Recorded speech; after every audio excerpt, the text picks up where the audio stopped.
Hola a todos. Y si no, no soy yo.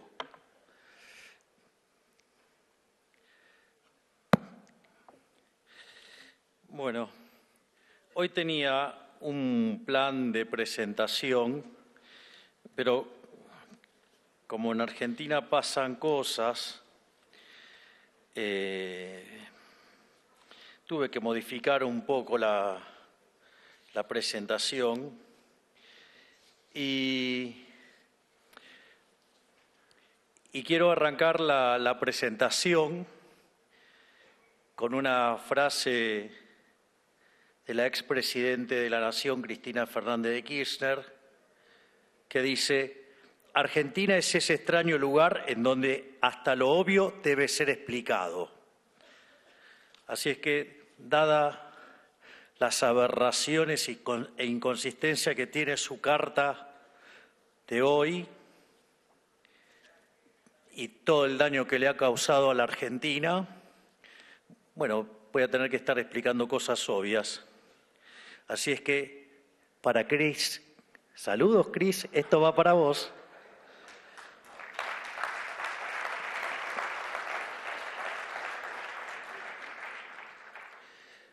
La charla de hoy, básicamente, sobre lo que voy a explicar es cuál es el enfoque que nosotros tenemos para terminar de erradicar definitivamente la inflación en la Argentina.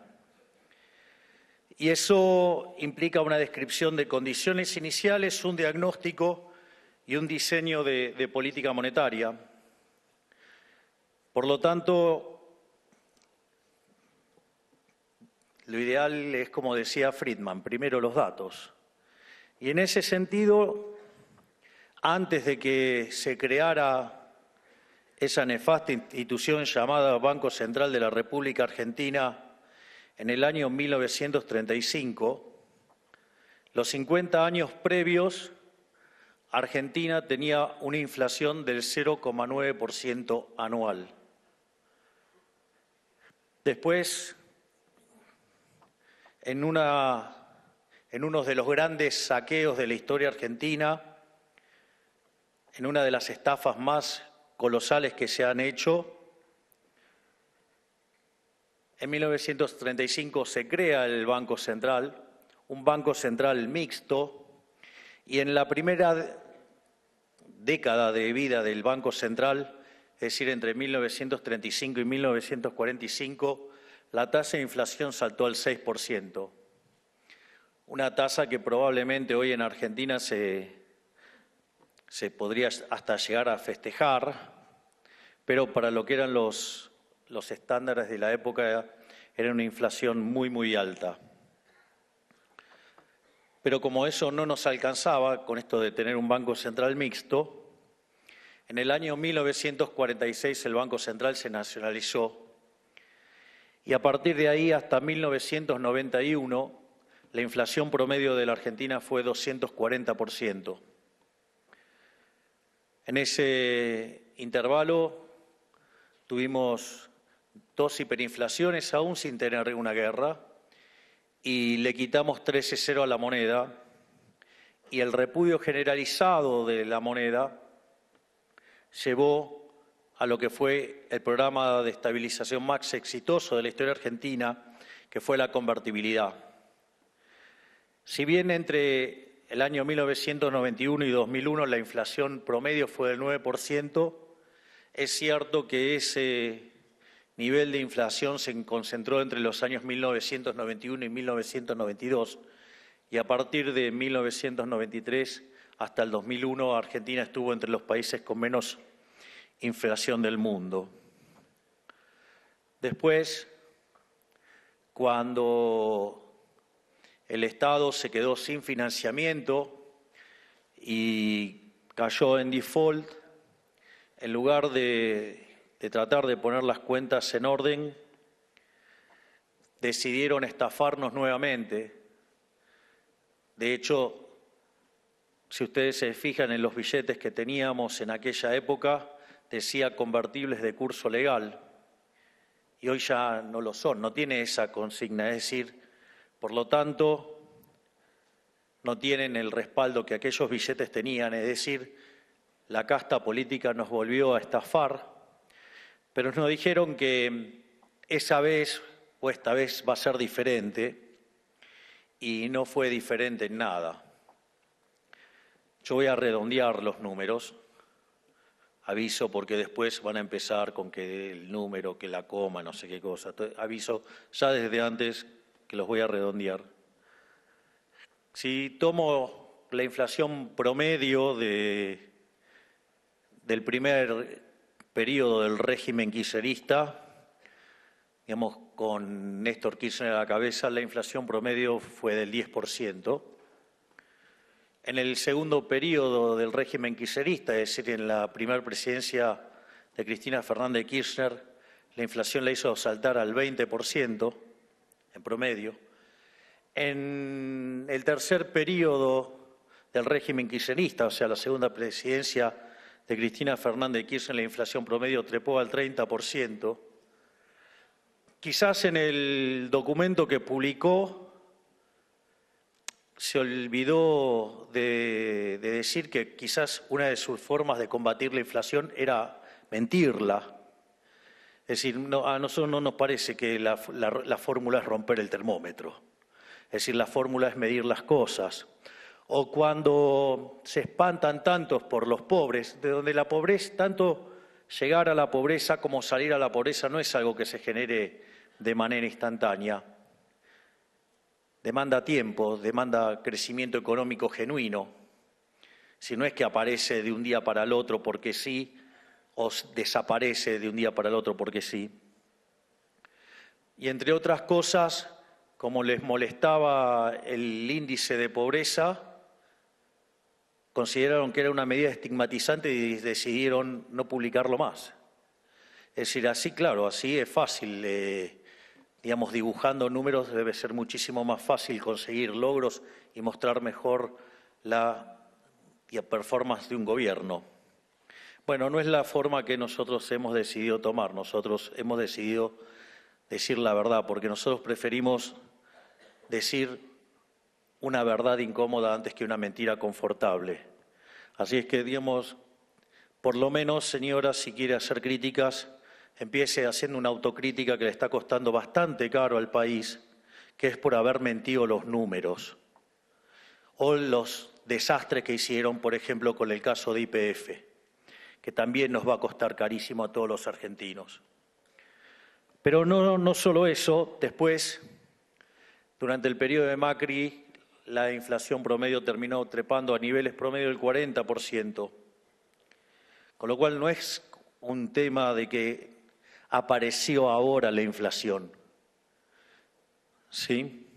Es más, el señor Alberto Fernández, el autócrata golpeador, ¿sí? Básicamente se fue con una inflación del 210%, pero eso tampoco refleja la dinámica que había dejado, porque, digamos, conforme iba avanzando su gobierno, la inflación iba avanzando. Y yo recuerdo cuando nosotros ya habíamos ganado las elecciones y estábamos haciendo y ultimando detalles para llegar a la función. Durante la primera semana de diciembre los precios crecían a un ritmo diario del 1%, eso puesto en términos anuales. Lo bueno es que a ustedes no les tengo que explicar cómo funciona una función de tipo geométrica. Es decir, ustedes saben computar exponenciales. Y eso anualizado da 3.700%. Sin embargo, en los primeros 15 días de diciembre, es decir, o sea que durante la segunda semana de diciembre hubo una aceleración más fuerte, la inflación promedio pasó a estar en el 1,2% diario. Eso es decir, que la realidad, la inflación venía viajando al 7.500% anual. Y cuando ustedes computaban los distintos desequilibrios que tenía la economía argentina en el plano monetario, o sea, porque recordemos que estábamos frente a lo que iba a ser la peor crisis de la historia económica argentina, porque combinaba un sobrante monetario que era el doble de lo que teníamos en la previa al Rodrigazo, un experimento, digamos, que implicó la sextuplicación de la tasa de inflación. No solo eso, además teníamos un Banco Central absolutamente quebrado, estaba en una situación aún peor, digamos, que la que tenía Alfonsín a inicios del año 89, que terminó con una hiper del 5.000% en mayoristas. Además, teníamos indicadores sociales peores que los que había en el 2001. Por lo tanto, estaba todo dado para un desastre. Además, teníamos el equivalente de 4 bases monetarias adentro del Banco Central, pero en pasivos remunerados que generaban creación de dinero endógeno. Teníamos 90.000 millones de dólares venciendo en pesos, o sea, digamos, en pesos equivalente a 90.000 millones de dólares. Teníamos vencimientos de deuda externa por 25.000 millones de dólares, donde la gran parte era con el Fondo Monetario Internacional, pero el programa estaba caído, porque el gobierno anterior no había cumplido nada. Por lo tanto, la inflación, digamos, no la generamos nosotros. La generaron estos 20 y pico de años de populismo salvaje. Y la realidad es que nosotros describimos la herencia, pero no nos quejamos de la herencia, porque también vamos a ser sinceros, en condiciones normales de presión y temperatura, no gana un liberal libertario la presidencia. Por lo tanto, digamos, o sea, tenemos claro que las condiciones bajo las cuales íbamos a llegar iba a ser sobre algo al borde del colapso total. En ese sentido, para nosotros resultaba fundamental, aparte mi job description tiene 2 cosas y es muy claro, que es, por un lado, la demanda por terminar con la inseguridad, donde hoy a la mañana estuvo esa maravillosa ministra que tengo, que es la doctora Bullrich, que está dando batalla y que, por ejemplo, ha logrado el primer mes sin homicidio en Rosario. Y la verdad que está haciendo un trabajo verdaderamente excepcional. Así es que esa parte del job description viene bárbaro. Y la otra parte del job description dice que tenemos que erradicar la inflación. Entonces, como les decía, la inflación en mayoristas venía viajando al 54 mensual, es decir, al 17.000% anual, y eso era factible porque ustedes lo que necesitaban eran convalidar déficit fiscal, convalidar cuasi fiscal, digo que vencía, los pases vencían a un día, digamos, estaba el problema de los puts, estaba el problema de la deuda en pesos, por lo tanto, estaba todo para que se convalidara eso, más el sobrante monetario. Y si ustedes toman el último dato de inflación mayorista, está en torno al 3%. Y si ustedes a ese 3%, que anualizado es algo así como poco más del 20%, si ustedes le quitaran lo que llamamos o denominamos inflación inducida, que tiene que ver con el crawling peg del 2% y la inflación internacional, eso da cerca de 2,5% y queda una inflación que anualizada es el del 6%, con lo cual esta parte del job description también la estamos cumpliendo, pese a que pataleen y que algunos, digamos, que le pifiaron tanto, se resistan a reconocerlo. Entonces, más allá de esto, el punto es cómo llegamos acá. Y ahora, digamos, voy a hacer una pequeña introducción de teoría monetaria que espero que Cris toma nota. Saca el cuaderno y el lápiz y anota. Que lo que tenés al lado no te van a ayudar nada porque son los que generaron este desastre. Básicamente, para uno tener un diagnóstico tiene que tener un buen marco teórico, tiene que entender de qué está hablando, porque si uno no entiende de lo que habla, eso de estar apostando al error tipo 2 no es algo que funcione recurrentemente. El error tipo 1 es hacer todo bien y que salga mal, el error tipo 2 es hacer todo mal y que salga bien. Y está claro que, digo, la teoría le ganó por escándalo a la casta, digamos, en materia de que la inflación es un fenómeno monetario. Ahora, para entender la naturaleza de lo que es la inflación es la pérdida del poder adquisitivo del dinero. Es decir, que es una definición claramente distinta que es a la suba generalizada de los precios. Porque si para ustedes la inflación es la pérdida del poder adquisitivo del dinero, significa que hay un problema de exceso de oferta de dinero y el problema está en el Banco Central. Si ustedes creen que en la suba generalizada de precios van a echarle la culpa a los formadores de precios, es decir, entonces van a hacer controles de precios, una herramienta que hace 4.000 años que tenemos evidencia que no funciona. Entonces, entonces tenemos que entender la naturaleza del dinero, porque claramente, les pido perdón de tener que explicar esto, pero claramente hay que explicar hasta lo obvio.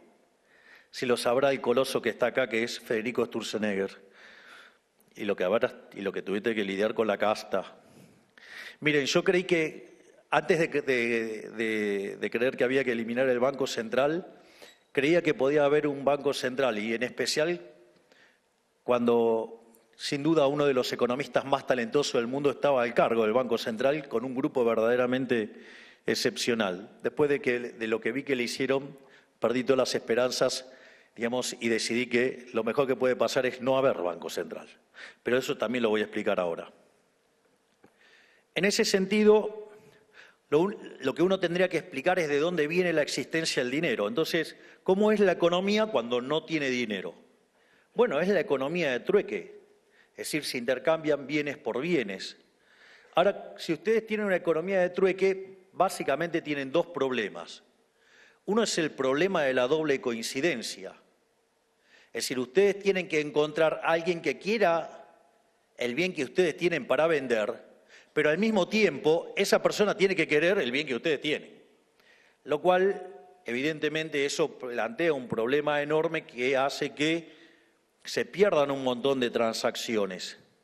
Con lo cual hay un problema enorme.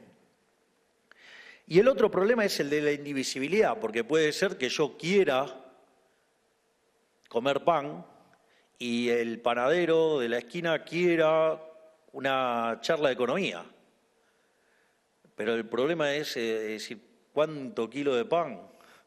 Digo, obviamente que las que, digamos, previo a ser presidente, digamos, eran unos cuantos kilos que no podía comérmelos. Entonces, eso plantea un problema de indivisibilidad. Es decir, porque, digamos, quizás por lo que daría por un kilo de pan de la conferencia no le sirve nada. Ahora, el tema es que el ser humano frente a esa situación no se puso a llorar. Es decir, y tampoco llamó, quiero papá Estado, tampoco llamó al Estado. ¿Qué hizo? Le encontró la vuelta, lo resolvió, le buscó la vuelta y lo arregló de alguna manera. Y una de las cosas que descubrieron los seres humanos, que había bienes que se intercambiaban más que otros. Entonces, empezaron a comprar esos bienes que se intercambiaban mucho más y los usaban como mecanismo de intercambio indirecto. Entonces, de repente, compraban ese bien y con ese bien después compraban el que quería. Es decir, y ahí es donde aparece el dinero. Es decir, el bien de intercambio indirecto. Es un bien que se utiliza para hacer transacciones. Eso es el dinero. Entonces, ante esta situación, aparecieron a lo largo de la historia distintos tipos de bienes de intercambio indirecto y que oficiaron como dinero. El primero de todos fue el ganado. ¿Y por qué fue el ganado? Porque el hombre era nómade y entonces viajaba con su propia comida, o sea, con el ganado. Entonces era algo que intercambiaban regularmente y entonces lo utilizaban como bien de intercambio indirecto y entonces el dinero era el ganado. Ahora después el hombre, digamos, se convirtió en sedentario. Y cuando se convirtió en sedentario, una de las cosas que comía con mayor profundidad, por decirlo de alguna manera, era el pan. Entonces, notaron que se hacían muchas transacciones en trigo. Entonces, después, el trigo se convirtió en moneda. Así, digamos, tenemos distintos tipos de monedas. Tenemos, por ejemplo, el lino, el café, el tabaco. Es más, hay una frase muy divertida de Milton Friedman que habla sobre la hiperinflación en Alemania, y dicen que se utilizaba como dinero los clavos o se usaba también el whisky. El coñac. Entonces dijo que fue la definición de dinero más líquida que había encontrado en su vida. Es más, si ustedes se fijan en las películas de muchos años de cárceles, ¿cuál era el dinero? Los cigarrillos. Y ustedes, ¿qué pedían los presos? Pedían cigarrillos, ¿pero qué? ¿De repente empezaban a fumar? No, los usaban para intercambiar dentro de la cárcel. Ahora, ¿cuál es el problema con este tipo de bien? Que no sirve como reserva de valor. Es decir, lo que pasaba con este tipo de bienes es que se les degradaba. Entonces, es como Cris, anotá que te paso otra lección. Es como tener una tasa de interés negativa, es como el helado. Ustedes tienen un helado, conforme va pasando el tiempo vale menos. Eso es una tasa de interés negativa. Y de hecho, lo que hay que entender, no le puede decir el precio del dinero, señora, porque la tasa de interés existe independientemente de que exista el dinero. Existe la tasa de interés porque existe el tiempo. La tasa de interés tiene que ver con el mecanismo de pasar el consumo a lo largo del tiempo. O sea, el ahorro, ¿qué es? El consumo futuro. Es una forma de pasar consumo a lo largo del tiempo. ¿Sí? Entonces los que se endeudan son los que adelantan el consumo y los que prestan son los que difieren el consumo. Y eso es independiente aún de que exista el Banco Central. Eso, la tasa de interés tiene que ver con el precio relativo de los bienes presentes respecto a los bienes futuros. No tiene nada que ver con la cuestión monetaria. Existe porque existe el tiempo. Si no, no habría tasa de interés. Sería un engendro que no tiene explicación. Como el que hizo Keynes en la teoría general. Error que arrastramos durante mucho tiempo. Pero, entonces, para tratar de preservar el valor, entonces se pasó a las monedas metálicas. Y así apareció el oro, la plata y el bronce. El oro se usaba para las transacciones grandes, la plata se usaba para transacciones más chicas. Probablemente la moneda más conocida de plata fue el thaler, que es el dólar hoy, ¿no? Y en ese sentido también había otro problema, que era el problema de la portabilidad.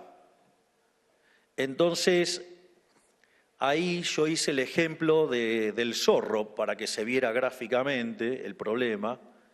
Después empezaron con que la historia del zorro, la versión de no sé qué sé yo. Yo hablé sobre la versión que yo veía, por televisión de Lai Williams, qué sé yo, las otras versiones, porque... Entonces yo lo que dije es que en rigor, me encantaba esa versión del zorro porque es un anarcocapitalista de verdad, ¿no? Porque el zorro, ¿qué era lo que hacía? Peleaba con los malhechores que robaban a los comerciantes y peleaba contra los soldados. Esto es muy interesante porque esto es lo que a mí me sorprende, porque en lugar de capturar la abstracción, se quedan en la letra chiquita. Bueno, por eso estamos como estamos. Entonces, o quizás le hizo mal tanta tintura.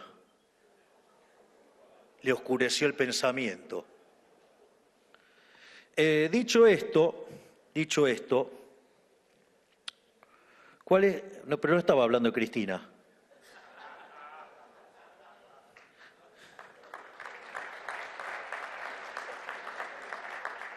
Dicho esto, ¿qué era lo que pasaba? Si ustedes iban a comercializar, ¿con qué iban a ir? Ya sea o con bienes o con oro. Entonces es como que ustedes llevaban un cartel en la frente que decía, tengo oro, venía a robarme, venía a robarme. ¿Y qué hacían los delincuentes? Iban a tratar de interceptar esas carretas, porque era penal sin arquero, ahí había oro. Y en ese sentido, ¿qué es lo interesante? Que el zorro luchaba contra esos delincuentes. ¿Por qué? Porque si no llegaban a la ciudad con los bienes, entonces tenían una pérdida de capital, se comían el efecto de las monedas de oro en ese momento, se lo iban a comer con mayor nivel de precios, expresado en oro, y en ese sentido lo que iba a pasar es que nadie iba a volver a traerles bienes y entonces es como si hubieran cerrado la economía, con lo cual hubieran tenido una pérdida enorme de bienestar. Entonces el zorro además era un benefactor social, porque como protegía, digamos,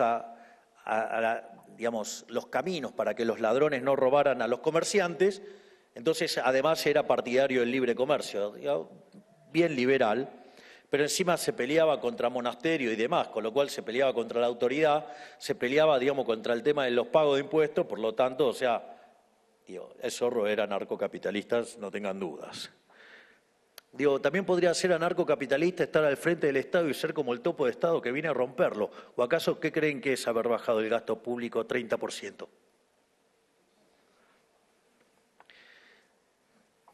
Solo después de la guerra, y no hay experiencias tan grandes.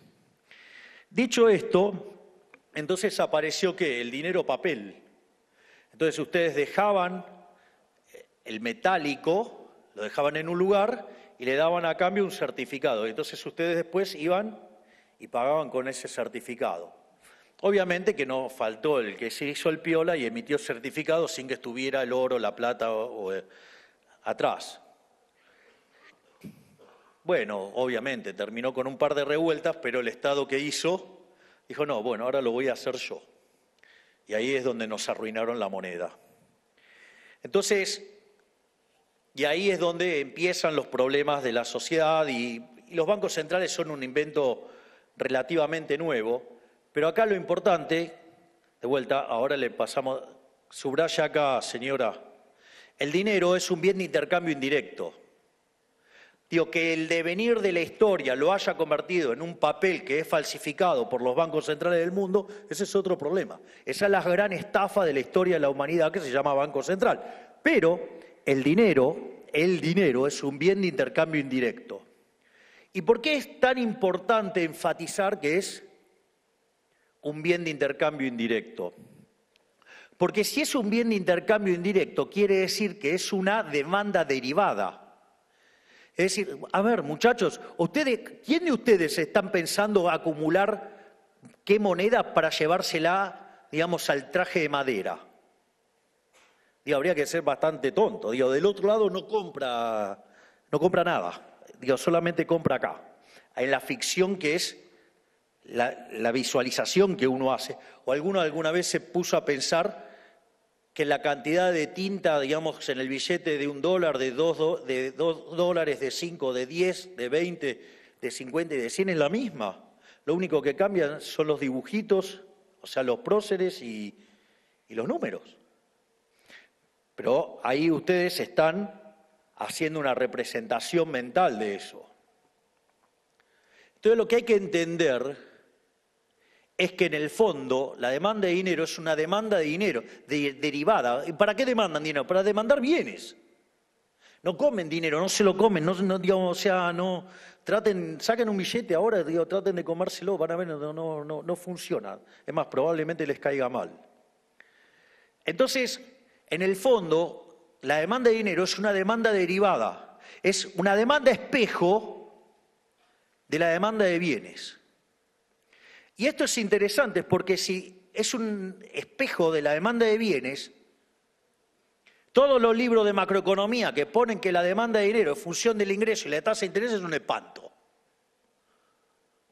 En realidad, la demanda de dinero depende del consumo.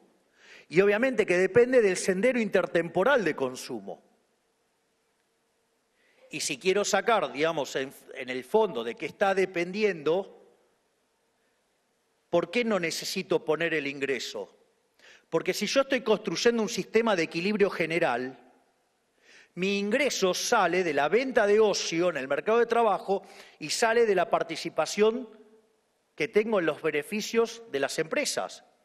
Por lo tanto, no tengo que poner el ingreso. Eso es una aberración, eso es una burrada que hizo Keynes para poder inventar el efecto de ajuste de cantidades y, sobre todas las cosas, inventar el multiplicador keynesiano, que es violar la restricción de presupuesto.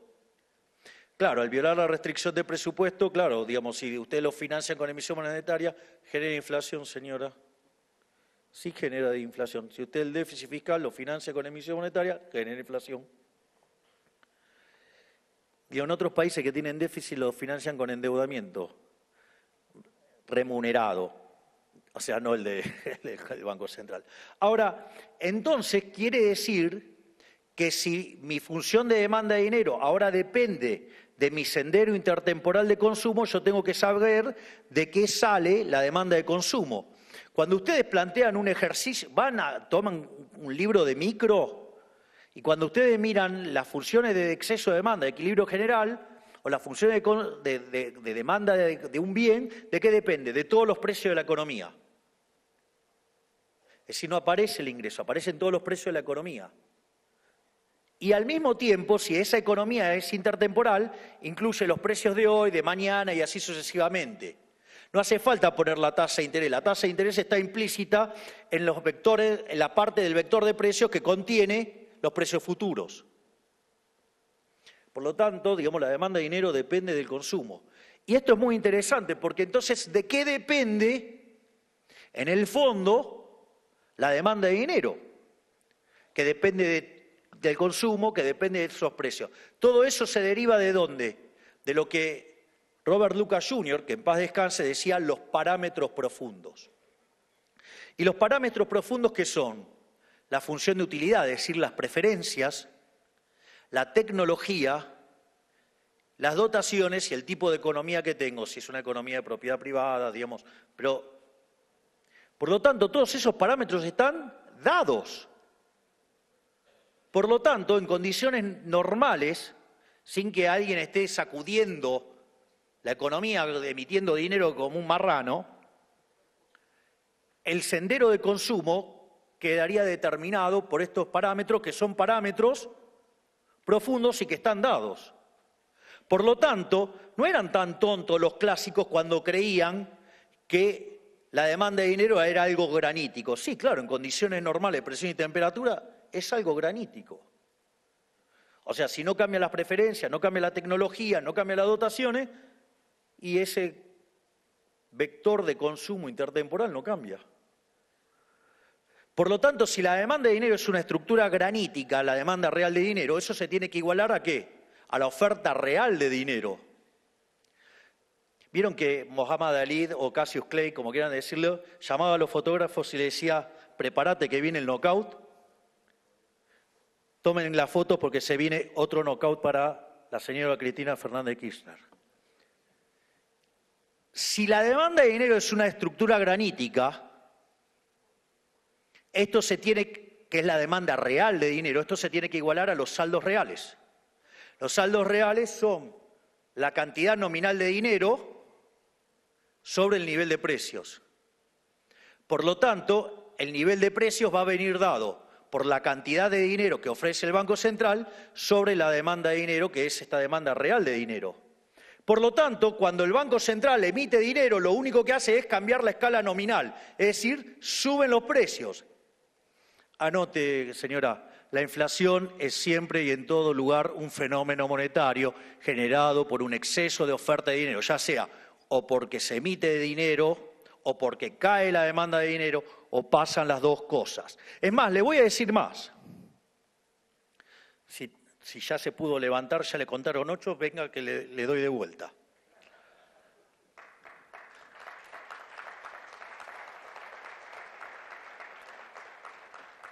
En este contexto, cuando ustedes tienen esta situación se genera una pérdida del poder adquisitivo del dinero. Esto quiere decir que todos los precios expresados en unidades monetarias suben y el dólar es un precio más de la economía. Lo que sucede, anote otra más, hay algo que se llama efecto Hume-Cantillon, que tiene que ver cuáles son los precios que suben primero y cuáles son los que vienen atrás. Entonces, por ejemplo, si ustedes tuvieran una situación de una caída de la demanda de dinero, esa situación, digamos, ok, no demandan dinero doméstico, ¿qué van a demandar? Bueno, en principio van y demandan dólares, o sea, hacen un cambio de portafolio. Entonces salta el precio del dólar. ¿Por qué? Porque es un activo financiero, ese ajusta rápido. Ahora, una vez que pasó eso, sube el precio de los transables. Después de eso sube el precio de los mayoristas, después de los minoristas y por último el salario. Por eso, digamos, cuando ustedes tienen un evento de estas características, les destruye a los trabajadores. O sea, genera un problema tremendo. Tiene que ver con un caso de caída de la demanda de dinero. Es decir, no es que el dólar hace que los precios suban, no, es un indicador temprano en un escenario de estas características.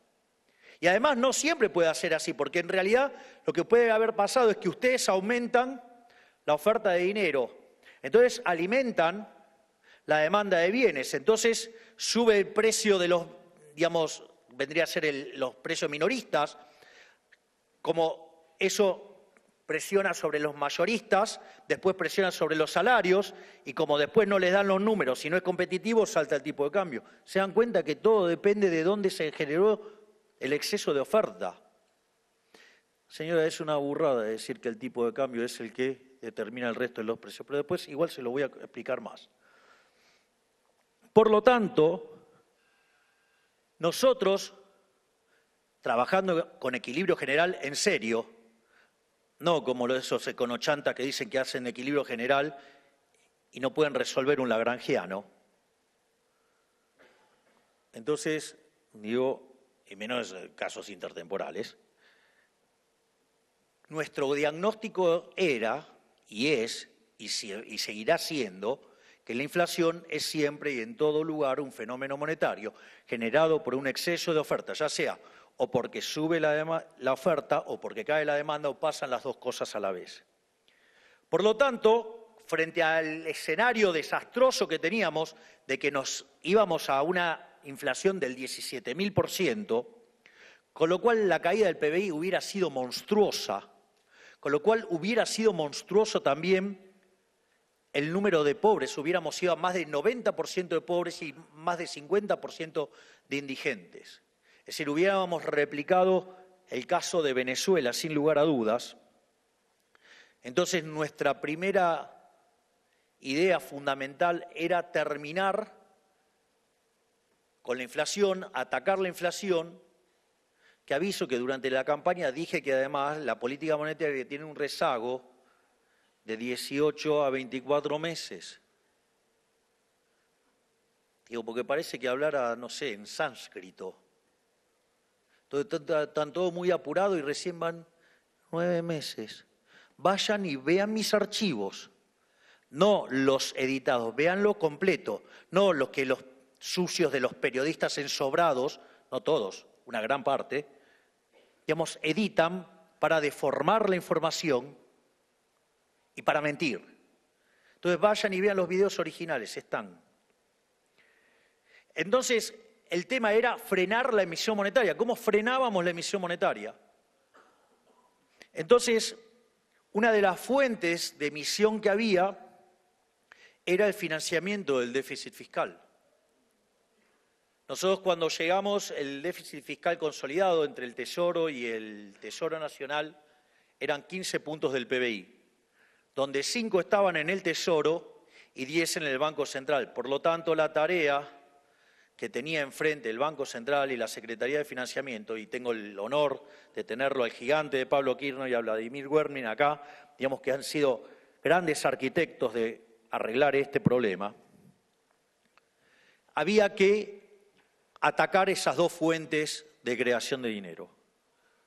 Entonces, lo que nosotros propusimos era el déficit cero. Yo recuerdo que durante la campaña iba con una motosierra y me decían que estaba loco, porque iba con una motosierra.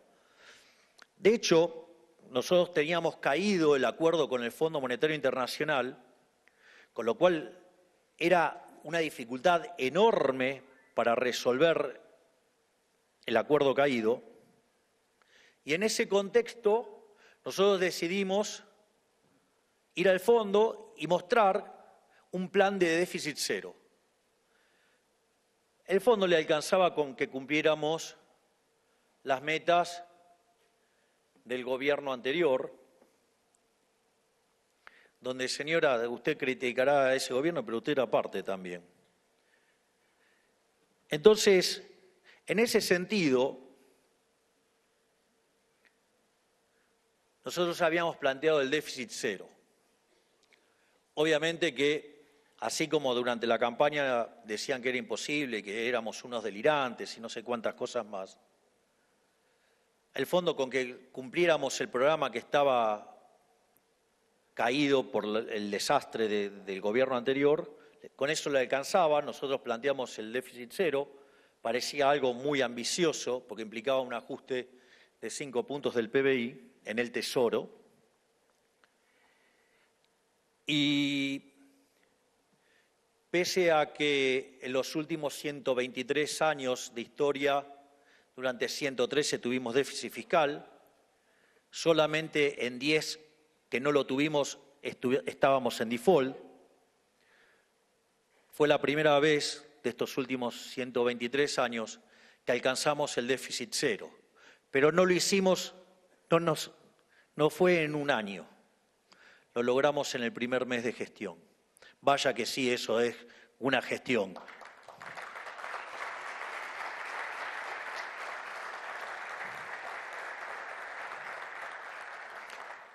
Obviamente,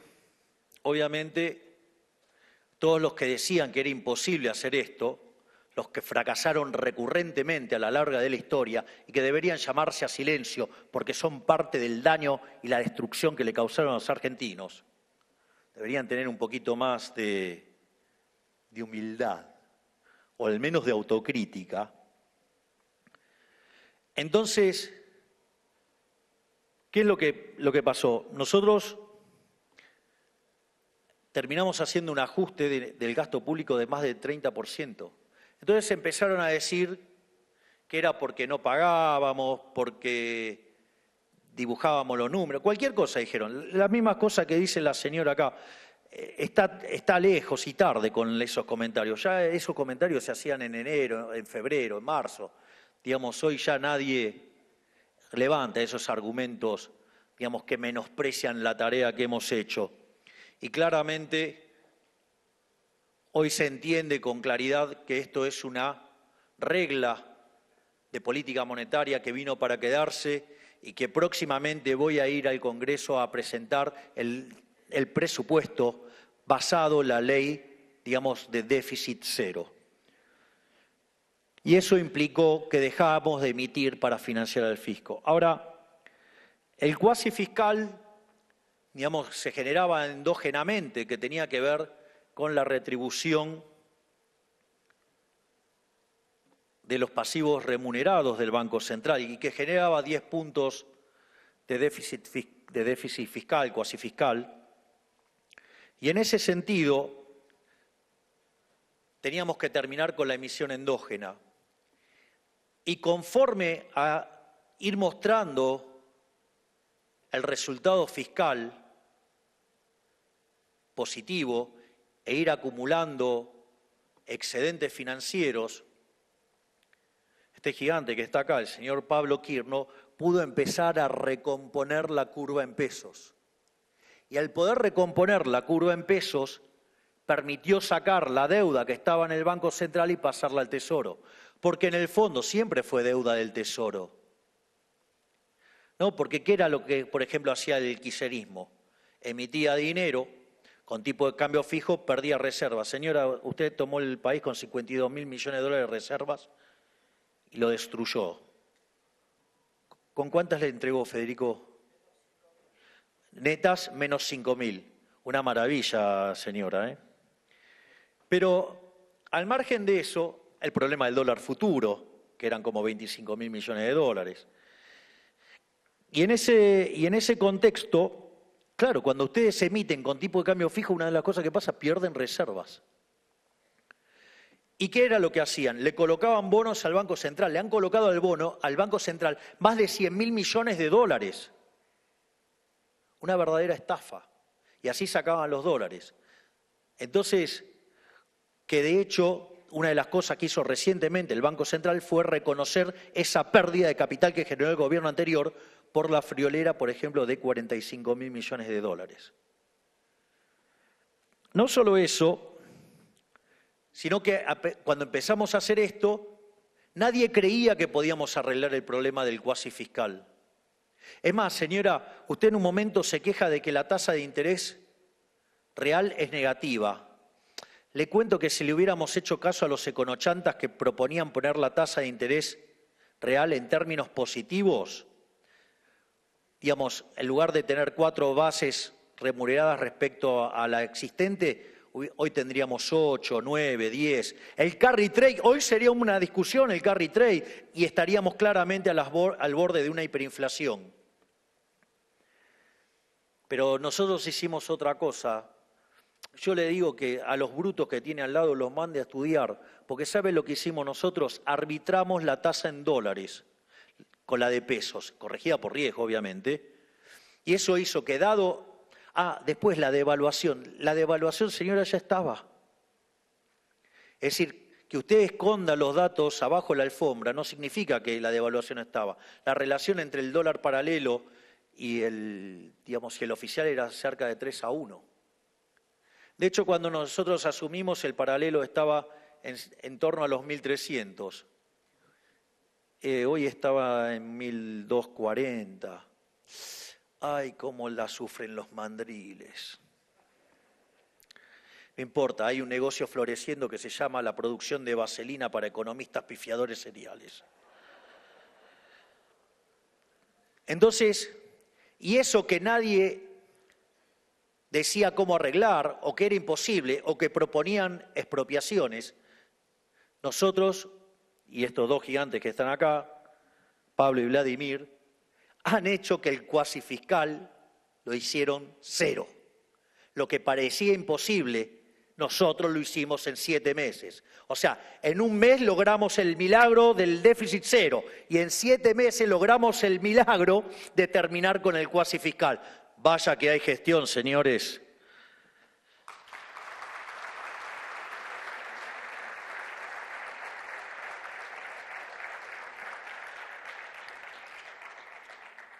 Sin embargo, no era la única bomba que nos había dejado el gobierno anterior.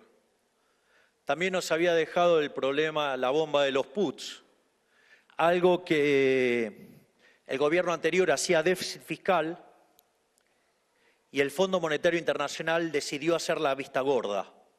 Y como los bancos no querían financiar al Tesoro, preferían hacerlo con el Banco Central, aparecieron los puts. Pero claro, contablemente los puts solamente va por el contingente, no por la contingencia. Pero claro, en un escenario de debacle macroeconómica, eso estaba in the money. Y obviamente, cuando anunciamos la parte del programa monetario que es exceso de demanda 0, es decir, se dejaba de emitir para el fisco, se dejaba de emitir para los pasivos remunerados e íbamos a ir a una fase en la cual solo se emitía por sector externo y estábamos sentados en la mesa con los bancos discutiendo el tema de los puts. Digamos, el Banco Macro fue y nos ejecutó el equivalente de 2.000 millones de dólares. Es decir, quiero saber cuántas veces en su vida vieron que a Argentina lo atacaron por el equivalente de 2.000 millones de dólares en un día y la economía resistió. Otro milagro. Es decir, hay más fuerza del cielo de lo que creemos. En ese sentido, también pudimos sobrellevar adelante el tema de los puts Y frente a la posibilidad de que se generara otra situación de corrida y de inestabilidad macro, con el ministro Caputo, quien será recordado en los libros de texto como el mejor ministro de Economía de la historia, decidimos, en conferencia además con Santiago Bausili, pasar a una etapa más profunda de la política monetaria, que es pasar al régimen de emisión cero. Básicamente el problema radicaba en que nosotros, digamos, siguiendo los libros de texto, creíamos que la compra de dólares estaba calzada con demanda de dinero y por ende, digamos, si la demanda de dinero estaba calzada con la oferta, eso no genera inflación. Sin embargo, una de las cosas que no estaba en los libros de texto y que lo descubrimos nosotros, es que, claro, al haber control de capitales, eso no necesariamente es cierto. ¿Qué pasa? Cuando ustedes tienen libre movilidad de capitales, y si ustedes quieren hacer transacciones en pesos, van con sus dólares y le compran al Banco Central los pesos. Y con esos pesos ustedes tienen calzada una operación real.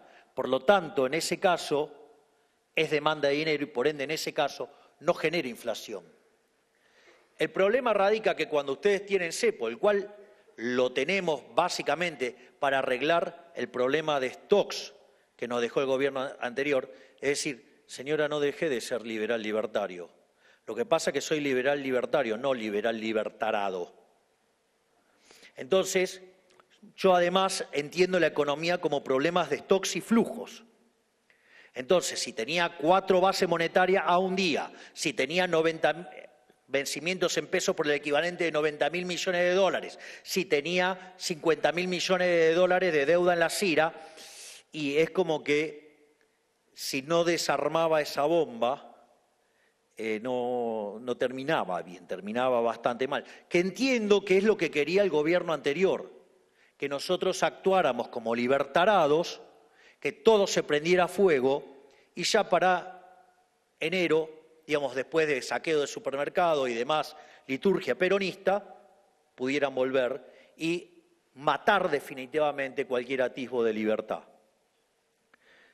En ese sentido, nosotros hacemos economía en serio. Es decir, no hacemos solamente economía de libro de texto. Entonces, de hecho, lo que pasó en materia de tasa de interés es un gran triunfo que hemos tenido también en materia de teoría económica. Porque, ¿qué nos decían los econochantas? Que había que subir la tasa de interés. Si hubiéramos subido la tasa de interés, el balance del Banco Central hubiera explotado. De esta manera, habiendo saltado el tipo de cambio hacia un nivel similar al tipo de cambio paralelo corregido por el impuesto país, en ese contexto, ¿qué es lo que pasó? Que la tasa de interés en dólares, arbitrada con la de pesos, pero la de pesos implicaba estar negativa en términos reales. Y eso también nos permitió licuar el stock de pases. Eso para que aprenda, señora, digamos, en teoría monetaria solamente no es una cuestión de mirar flujos, también se miran los stocks. Y a veces el problema de los stocks es mucho más grande que lo que uno se imagina, porque de hecho generaba un déficit cuasi fiscal que era el doble del déficit fiscal. En ese sentido, decidimos ir entonces a algo más radicalizado, porque ¿qué es lo que pasa? Cuando ustedes tienen control de capitales, el cual necesitamos tenerlo hasta que terminemos de arreglar los problemas de stocks y hasta que terminemos de limpiar el money overhang, y el money overhang va a desaparecer cuando la inflación sea cero, la inducida sea, la macroeconómica sea cero. Ustedes tienen la observada y la inducida, la macroeconómica es la que está en el medio, o sea que es ese residuo, que hoy, digamos, en mayorista es 0,5, en consumidor es 1,5 y que, digamos, va camino a desaparecer. En ese contexto, ¿Qué es lo que pasa? Cuando ustedes tienen control de capitales, los exportadores están obligados a liquidar en el MULC. ¿Y cuál es el problema con eso? Que ese exportador no está comprando pesos necesariamente. Lo que sí tenemos claro es que está vendiendo dólares. Y fíjense que cuando está el cepo y el control de capitales, querer comprar pesos no es lo mismo que tener que vender dólares. Esa diferencia es fundamental. Porque entonces esos dólares no estaban ingresando porque querían pesos. Esos dólares están ingresando porque hay una regulación que lo impone. Entonces eso generaba una expansión de la cantidad de dinero más allá de la demanda y por eso persiste la inflación. Por eso persiste la inflación.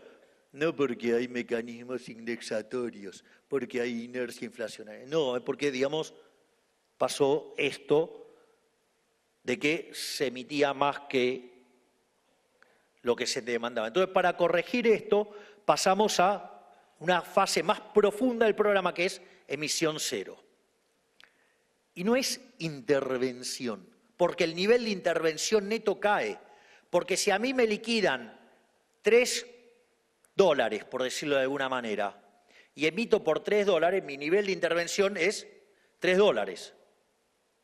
Ahora, si yo tengo brecha y devuelvo dólares tal que los pesos queden constantes, supongo que con la brecha del 30 me queda $1 en el Banco Central y devuelvo 2 al mercado. No estoy interviniendo, estoy haciendo que la cantidad de dinero quede constante. ¿O qué otra forma se les ocurre? ¿Qué quieren? ¿Que los esterilice y vuelva a pagar tasa de interés? ¿Otra vez? ¿Otra vez sopa?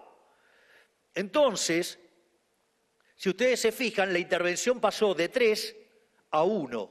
Por lo tanto, en este equilibrio hay menos intervención y se parece mucho más a un equilibrio de libre mercado que a un equilibrio de intervención. ¿Por qué? Porque cuando ustedes no hay intervención cero, ¿cómo sería? La variación el tipo de cambio es libre, la variación de la cantidad de dinero es cero y la variación de reserva es cero. Ahí aparece otro tema. Che, aquel que, digamos, Banco Central no compra dólares, que cae en default. ¿Puede ser que seamos tan brutos de decir barbaridades tan grandes? Entiendo que la doctora diga esto porque no es economista. Se supone que es abogada, pero tampoco muestra el título. Así que, pero supongamos que fuera abogada, digamos, parece que no, eso no lo sabe, no es parte de su formación. Yo digo, ¿cómo se les ocurre el delirio de que la deuda se tiene que comprar, que se tiene que pagar con dólares comprados por el Banco Central en el mercado? Es decir, ustedes lo que están diciendo con eso es que van a emitir pesos para comprar dólares. Y esos dólares, después va a venir el Estado, el Tesoro, les va a manotear los dólares, les va a dejar de vuelta títulos públicos, con los cuales los está estafando de vuelta. Y los está estafando con el propio señoriaje. Si ustedes quieren, digamos, o sea, una versión más rudimentaria, más fácil de entender, aunque incorrecta, el impuesto inflacionario. Entonces, ¿qué es lo que me están diciendo? ¿Que yo tengo que aniquilar a los argentinos con inflación para pagar la deuda? No, muchachos. La deuda se paga con superávit fiscal, no como un imbécil comprando dólares en el mercado emitiendo pesos. Eso lo único que hace es generar inflación. Entonces, los dólares para pagar la deuda se compran con el superávit fiscal, que eso es lo que estamos haciendo nosotros. Y después, quiero ir a una cuestión de la discusión del dinero endógeno, porque es increíble, digamos, la señora dice que el tipo de cambio es el que determina la inflación o los precios, o si ustedes quieren, la devaluación determina la inflación. En el fondo, les cuento que eso es aplicar la PPP y decir que el precio doméstico es el precio internacional por el tipo de cambio. Le cuento, señora, que eso es consistente con la teoría cuantitativa. De hecho, ¿sabe qué? Eso lo hizo un señor llamado David Hume, que después lo tomó Adam Smith, digamos, y lo tomaron los clásicos. Por lo tanto, lejos de no poder ser contemplado. De hecho, si el nivel de precios doméstico viene determinado en el plano monetario por la oferta de dinero dividido la demanda real de dinero, y eso aplicara lo mismo en el mundo, el tipo de cambio que viene dado por el precio local dividido el precio internacional significa que viene dado por lo que se llaman condiciones monetarias relativas. Le hago la cuentita.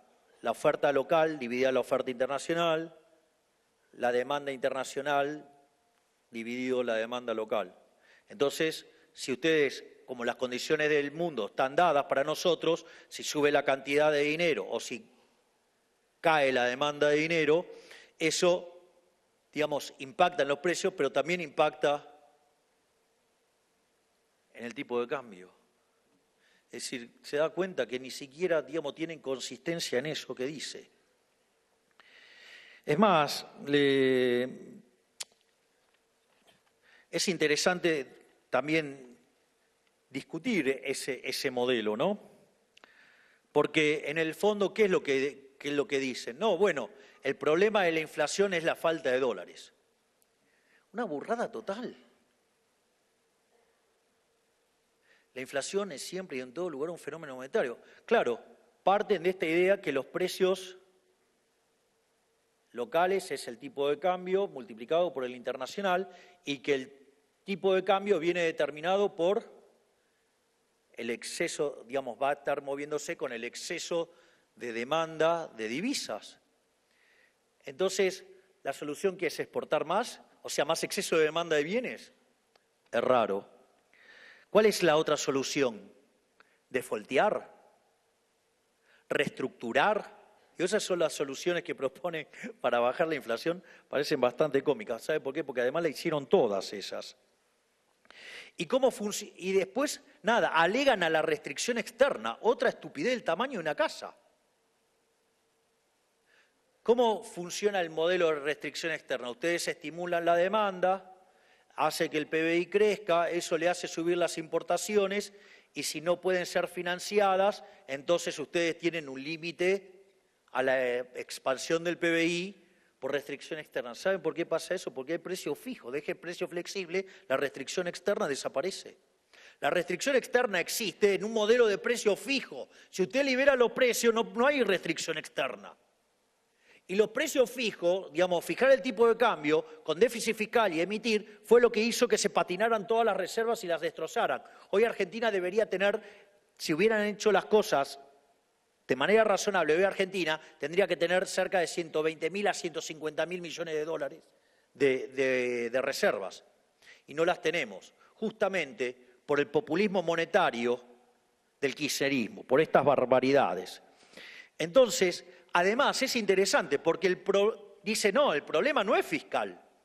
Porque hay una hipótesis que dice que el problema es fiscal porque yo tengo déficit fiscal, lo financio con emisión monetaria y eso es lo que genera inflación. Dice, no tiene nada que ver con el déficit fiscal. Es gracioso porque dice que entonces, pero el problema es el exceso de demanda de divisa que me genera la deuda. Digo, ¿y la deuda de dónde salió? Que es un repollo. La deuda es hija del déficit fiscal. Señora, se llama restricción de presupuesto. Trate de ver qué le pasa cuando gasta más de que lo ingresa. Se endeuda. Y eso paga intereses. Pero eso partió porque usted se endeudó. ¿Y quién se endeudó? Por 450.000 millones de dólares. Los gobiernos anteriores. Les voy a contar algo. Es más, nosotros bajamos la deuda. Con lo cual, nosotros estamos haciendo nuestro trabajo. Por lo tanto, es decir, además hay una contradicción en sus términos. Pero claro, creen que los precios se generan por un markup sobre los costos, o sea, teoría del valor, teoría objetiva del valor. Es decir, retrocedieron hasta antes de 1871. Le cuento algo, yo leí a Menger y estoy orgulloso de ser austríaco. En ese sentido,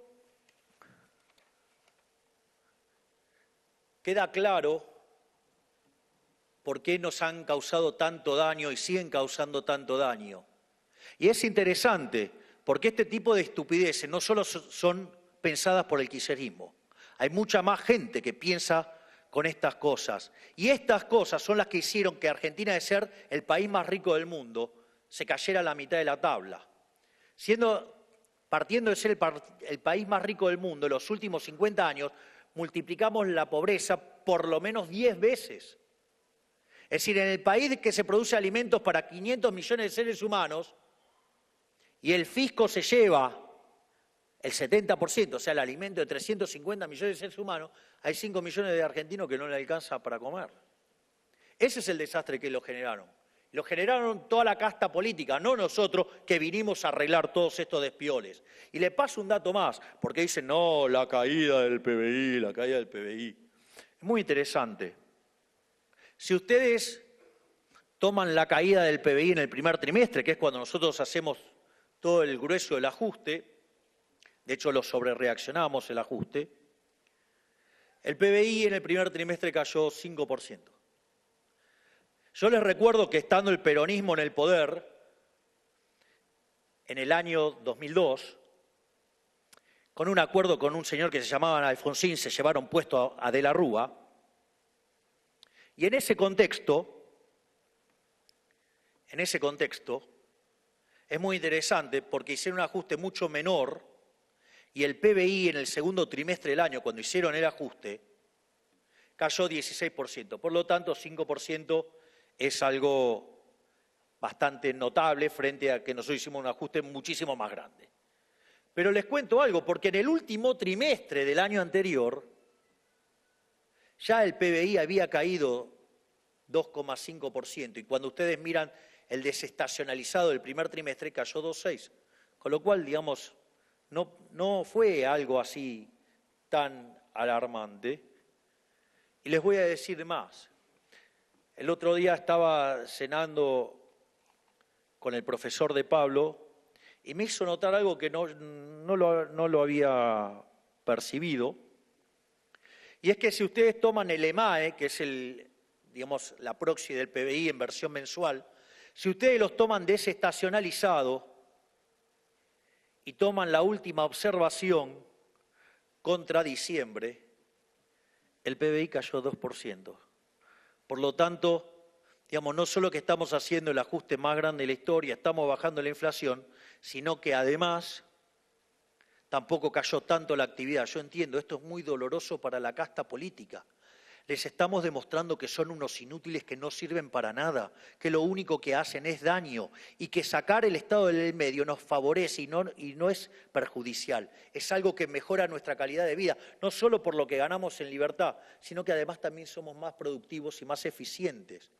Pero también nos predijeron que íbamos a tener una catástrofe social, catástrofe que no la tuvimos. ¿Por qué? Porque desde el Ministerio de Capital Humano, mientras que hacíamos el ajuste en partidas que sí le duelen a la política, ¿sí? Hoy si ustedes toman la asignación universal por hijo más la tarjeta alimentar, hoy se cubre el 99% de la canasta básica alimentaria, cuando el gobierno anterior la dejó en torno al 60%. Por lo tanto, nuestra política social también es mucho mejor. Pero les voy a dar un dato que no está en esa corrección. Cuando la ministra Petovelo decidió quitar la prestación de la contraprestación en los programas sociales,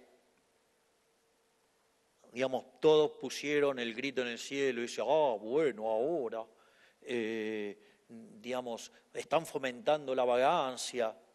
No se dieron cuenta de lo que estábamos haciendo.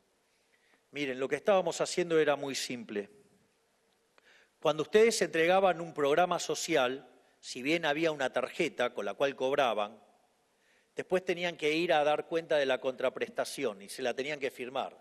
Y ahí es donde quedaba la coima, es donde ahí aparecían los gerentes de la pobreza. Todo el mundo se vivía llenando la boca de que había que terminar con los gerentes de la pobreza. Nosotros somos los que terminamos con los gerentes de la pobreza. Y eso se logró en una batalla desde el primer día que dieron la ministra Bullrich por el lado de el control de la calle, la ministra Petovelo cortando este curro, porque miren qué interesante, porque ahora, si ustedes cortaban, no cobraban y no estaban obligados a ir a las marchas, porque no tenían que ir a dar la contraprestación, que en el fondo la contraprestación es que fueran a las marchas a hacer lío. Entonces, claro, cuando nosotros anunciamos que se terminaba con la contraprestación, a los pocos días nos anunció un paro Beliboni. Claro, porque le estábamos cortando el mecanismo por el cual le robaban la mitad del dinero a los beneficiarios de planes sociales. Y en ese momento dijo que iban a ir 50.000 personas, porque claro, pensaba que iba a ir 100.000 y así lo mostraba como un éxito. Y la verdad que terminaron yendo nada más que 3.000. Había más efectivos policiales que gente, y eso nos permitió ganar la calle. Y además, ustedes tienen 3 tipos de guerra. Ustedes tienen la guerra que es stocks contra stocks, pierde el que se le termina primero las balas, por decirlo de alguna manera. Hay una que es flujo-flujo, digamos, ahí es un despiole porque, digamos, o sea, no termina nunca. Pero hay una que es stock y flujos. La guerra que nos planteaban los piquetes y todo este desborde social era flujo-flujo. Es decir, y el propio Estado le ponía la plata a los que les rompían las cosas. ¿Y qué decían? Que era imposible terminar con los piquetes. ¿Qué hicimos nosotros? Cortamos ese cable y fue una batalla de flujos, el Estado, contra stocks, los piqueteros. Se les terminó el stocks y se acabaron los piquetes. Hace 4 meses, lo que parecía imposible, nosotros llevamos 4 meses sin piquete. Vaya que estamos teniendo gestión.